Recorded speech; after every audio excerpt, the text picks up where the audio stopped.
আচ্ছা দেখো, আমরা ট্রিগোনোমেট্রি থেকে খুব ইম্পর্টেন্ট একটা অঙ্ক যেটা আমরা আলোচনা করব, যেটা আরআরবি এসএসসি তে দিয়ে থাকে, এই অঙ্ক অধিকাংশ ছেলেমেয়েরাই ছেড়ে আসবে। ঠিক আছে, এটা আমি গ্যারান্টি দিয়ে বলতে পারি, যারা ভালো করে যাবে তারা ছাড়া পারবে না। ক্লিয়ার? কারণ 15 ডিগ্রির ভ্যালু দেখে আগে ভাবে আমি জীবনে জানি না, করবো না। দেখো তাহলে হচ্ছে এই অঙ্কটা কিভাবে করবে, তার আগে তোমাকে একটু মনে রাখতে হবে। ঠিক আছে, জাস্ট তো মনে রাখা খুব একটা মানে কঠিন বিষয় না। জাস্ট মনে করবে ট্যান 15 ডিগ্রি এর ভ্যালু কি হয়, 2 মাইনাস রুট 3।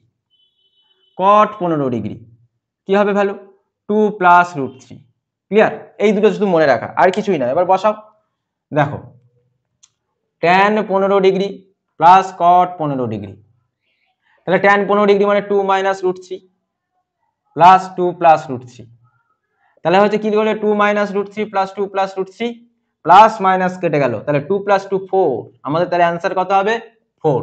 ঠিক আছে, এই ছিল আমাদের। দেখো খুব সহজে অঙ্কটা করে ফেললাম। এই অঙ্কটা কিন্তু বারে বারে থেকে থাকে, তোমরা ভালো করে দেখে যাবে, শুধু মানটা মনে রাখবে, এই মানটা, এই ভ্যালুটা, তাহলেই হয়ে যাবে কিন্তু।